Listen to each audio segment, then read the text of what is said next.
السلام علیکم دوستو گو پلٹتے نہیں بیتے ہوئے زمانے پھر بھی دل پہ بیتی ہوئی یادوں کا نشان رہتا ہے۔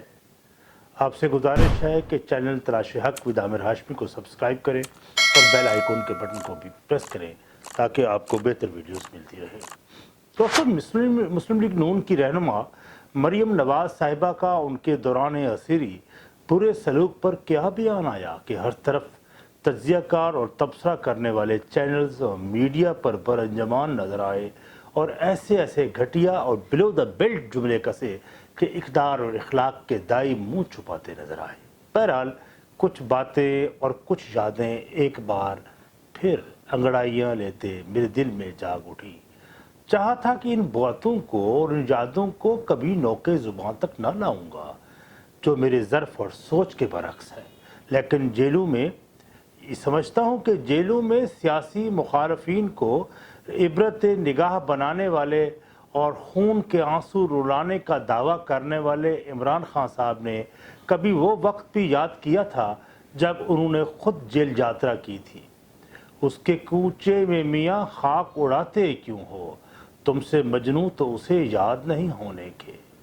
دوستو، پس دیوار زندہ ہونا کسی بھی سیاستدان صاحب فکر و نظر کے لیے اہمیت کا حامل ہے، کیونکہ سچ کی پاداش میں یہ اذیتیں کوئی معنی نہیں رکھتی، بلکہ مولانا مودودی مرحوم نے ایک بار کہا تھا کہ قید و بند کی اذیتیں کسی بھی سیاستدان کے لیے اعزاز ہیں۔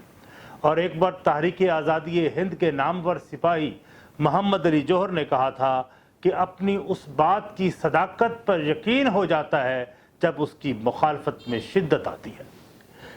دوستو، یہ 14 نومبر 2007 کا دن تھا کہ میں اپنے بیٹے حمزہ ہاشمی کی آنکھ کے علاج کے لیے اپنی فیملی کے ساتھ اسلام آباد آیا ہوا تھا۔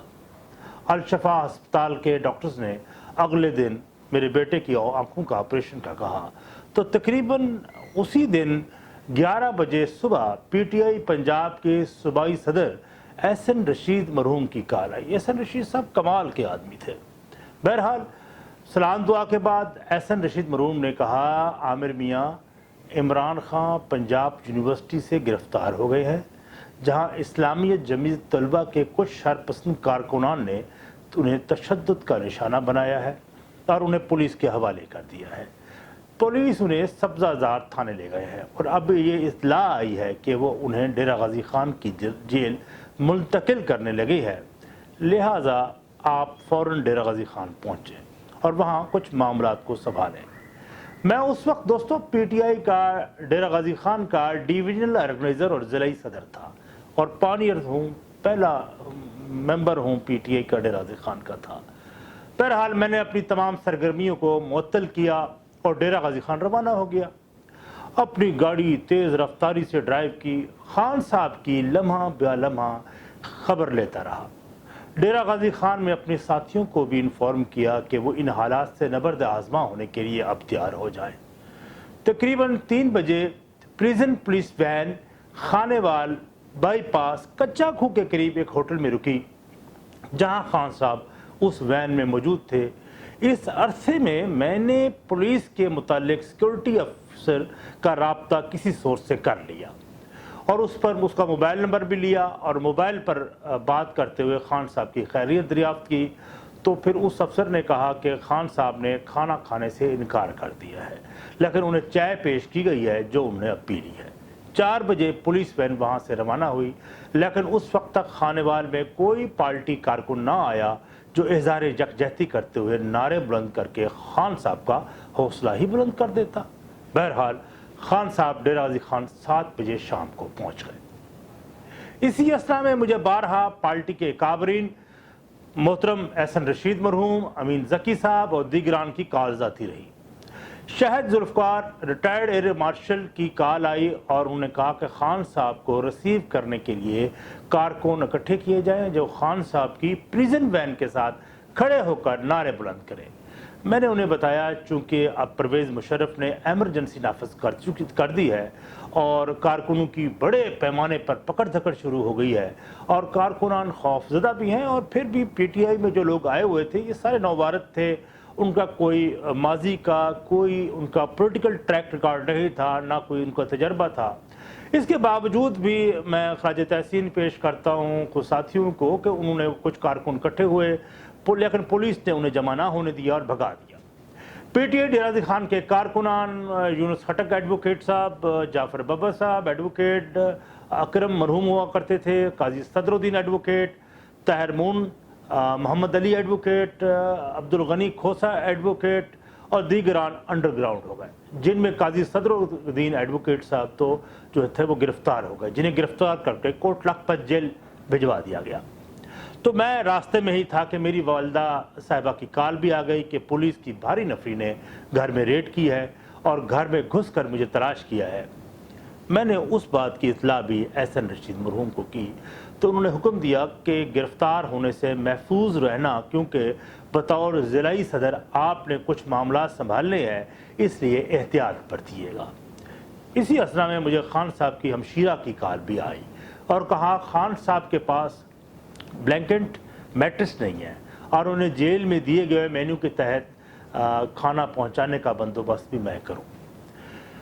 سیاست کے میدان میں قدم رکھنے والوں کی بیویاں بھی اس طرح کے معاملات کو اچھی طرح سمجھنے اور ٹیکل کرنا جانتی ہیں، کیونکہ میں ایم آر ڈی موومنٹ میں بھی کام کرتا رہا، پی ایس ایف پنجاب میں بھی کام کرتا رہا، تو بعد میں میری بیگم بھی میرے اس مزاج کو اور میری اس پوری مشق کو سمجھ چکی تھی۔ بہرحال میں نے ان کو ہدایات دے کر گھر بھجوا دیا، ڈیرہ غازی خان پہنچ کر ان کو گھر بھجوا دیا اور خود میں انڈر گراؤنڈ ہو گیا۔ مجھے احسن رشید صاحب نے کہا خان صاحب کے بہنوئی حفیظ اللہ خان نیازی بما پی ٹی آئی کے کچھ اکابرین ڈیرہ غازی خان میں پریس کانفرنس کرنا چاہتے ہیں تو اس کا انتظام کرو۔ اب ایک طرف تو پولیس اہلکاران شکاری کتوں کی طرح میری تلاش میں تھے۔ بہرحال پریس کلب ڈیرہ میں پریس کانفرنس کا انعقاد ہوا، پولیس کو کس طرح چکمہ دے کر میں وہاں سے رفو چکر ہوا یہ ایک علیحدہ کہانی ہے۔ بہرحال اسی دن عمران خان صاحب کے لیے جو ہے وہ میٹرس، بستر کی چادریں اور کمبل کو میں نے بھجوا دیا۔ میرا ملازم حیدر خان اس کو جیل پہنچایا۔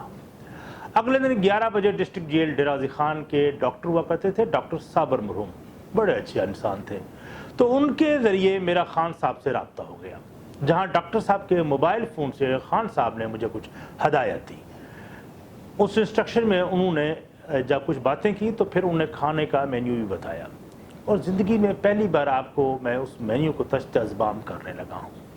خان صاحب نے ناشتے میں چھوٹی مکھی کا خالص شہد، دہی گھر کی تیار کردہ 1.5 کلو، بادام، دیسی انڈے بوائلڈ یا فرائی وغیرہ روزانہ مہیا کرنے کی ہدایت کی۔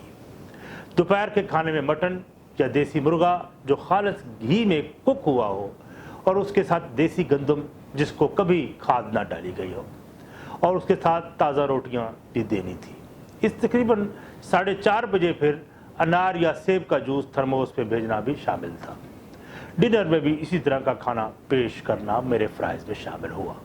اب میں حیران بھی تھا ایز اے پولیٹیکل ورکر کہ خان صاحب یہاں پکنک منانے آئے ہیں یا عوامی حقوق کی جنگ میں پابند سلاسل ہوئے ہیں۔ بہرحال اس طرح خان صاحب کا اصرار تھا کہ شہر میں احتجاج کیے جائیں، جس کے لیے جب میں نے کارکنان سے درخواست کی تو وہ پہلو تائی سے کام لیتے ہوئے اضطراب کرتے تھے۔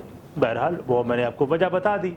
آج جو پی ٹی آئی کے صفحہ اول یا دوم پر قیادت نظر آتی ہے اور ممکن ہے خان صاحب کے لیے جان کی قربان کرنے کے لیے بھی دعوے کرتے نظر آتے ہیں، ان میں سے کوئی شخص بھی وہاں موجود نہیں تھا، اس وقت نہیں تھا۔ یہ جو میں نام گنوائے ہیں چند لوگ تھے، 15 یا 20 لوگ ہوں گے جو لوگ موجود تھے۔ بہرحال پنجاب کی قیادت کے اصرار پر میں نے 3 کارکنان، جن میں ایک زبیر ایوان جس کا تعلق ڈیرہ غازی خان شہر سے تھا، 2 کارکنان، ایک کا نام امتیاز ملک اور دوسرے کا نام اسحاق تھا، ان کا تعلق ڈیرہ غازی خان کے نواحی قصبہ جھوکترے سے تھا، تو اس احتجاج کے لیے میں نے تیار کیا۔ انہوں نے جیل کے باہر احتجاجی دھرنا دیا، کیمپ لگایا، تو پولیس نے ان کو جسمانی تشدد کا نشانہ بنایا، تھپڑوں اور ڈنڈوں سے تشدد کر کے وہاں سے بھگا دیا، جس کی رپورٹ میں نے خان صاحب کو بذریعہ ڈاکٹر صابر صاحب پیش کر دی۔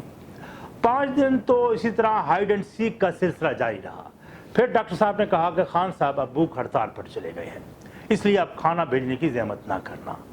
اب ایک طرف تاریخ اور سیاست، سیاسیات کے طالب علم ہونے کی حیثیت سے میرے دل میں دماغ میں ایسے بے شمار واقعات رقم ہیں جہاں رہنماؤں نے، سیاسی رہنماؤں نے اپنے پر تمام مصائب کو ثابت قدمی سے برداشت کیا اور کوئی بھی جبر اور کسی طرح کی اذیت یا ڈراوے ان کی پاؤں میں لغزش پیدا نہ ہونے دی۔ ساؤتھ افریقہ کے انسانی حقوق کے سب سے بڑے رہنما نیلسن منڈیلا، جس نے ایک نسلی امتیاز کے خاتمے اور سیاسی حقوق کی جدوجہد میں طویل قید کاٹی کا پاؤں کبھی نہ ڈگمگائے۔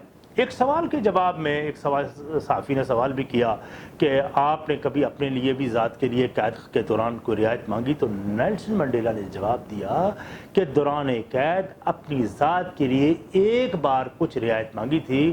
ہوا یوں کہ دسمبر کی بدترین سردی، جہاں ایک کمبل اس کو سردی سے محفوظ رکھنے میں ناکافی تھا اور وہ سردی سے ٹھٹر رہے تھے اور ایسا محسوس ہو رہا تھا یہ شب زندگی کی آخری شب ثابت ہوگی، تو انہوں نے وہاں پر موجود ایک وارڈن سے کہا کہ مجھے ایک کمبل دے دو ورنہ میں مر جاؤں گا، جو اس نے کچھ پس و پیش کے بعد اسے مہیا کر دیا۔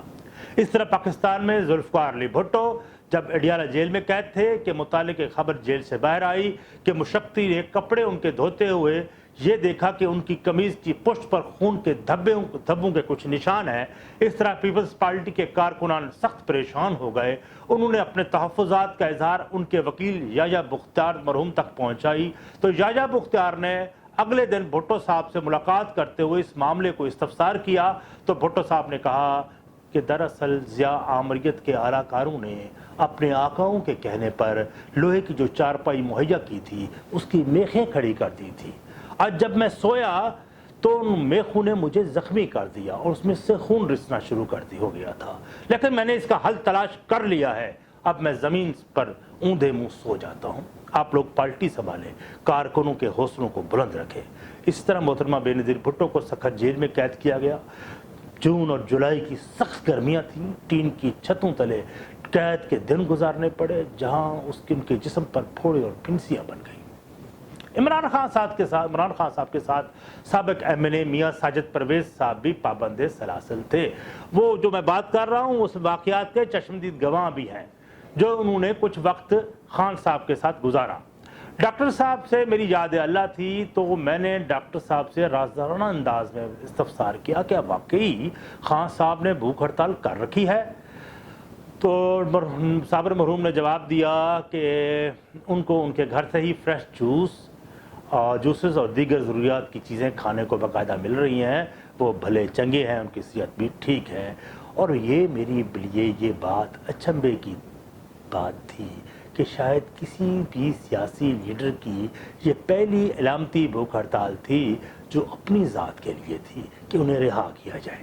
بہرحال جب انہیں جیل سے رہائی ہوئی تو پریس کانفرنس کے بعد وہ میرے گھر تشریف لائے تو وہاں پر موجود کارکنوں کو انہوں نے کہا کہ وہ پرویز الہی کو بطور ذات عمران خان کبھی معاف نہیں کریں گے اور ذاتی طور پر ان سے بدلہ لیں گے۔ کیوں؟ اس نے ان کی بہنوں پر بدترین جسمانی تشدد کا نشانہ بنایا اور تذلیل کی جو ناقابل معافی، اور میں زندگی میں اس کو کبھی معاف نہیں کروں گا۔ اور کہا پرویز الہی اور شجاعت حسین ڈاکو ہیں اور کبھی وقت آیا تو وہ ان کو نشان عبرت بنائیں گے اور ان کی پیٹ سے قوم کی دولت نکلوائیں گے۔ بہرحال اور مزید باتیں جن کا تذکرہ اس گفتگو میں مناسب نہیں۔ ابھی انگلینڈ سے میرے ایک دوست بیرسٹر نسیم بھجوایا صاحب کا بھی فون آیا تو انہوں نے کہا کہ خان صاحب نے مغرب کا پاکستانی کچرا جمع کر کے حکومت اسلام آباد اور پنجاب میں شامل کیا ہے۔ ان میں کوئی بھی مخلص اور نظریاتی کارکن موجود نہیں جنہیں خان نے قوم اور ملک کے سنہرے خواب دکھائے تھے۔ یہ سخن جو ہم نے رقم کیے یہ سب ورق تیری یاد کے، یہ سخن جو ہم نے رقم کیے یہ سب ورق تیری یاد کے، کوئی لمحہ صبح وصال کا، کٹی شام ہجر کی مدت ہے۔ والسلام۔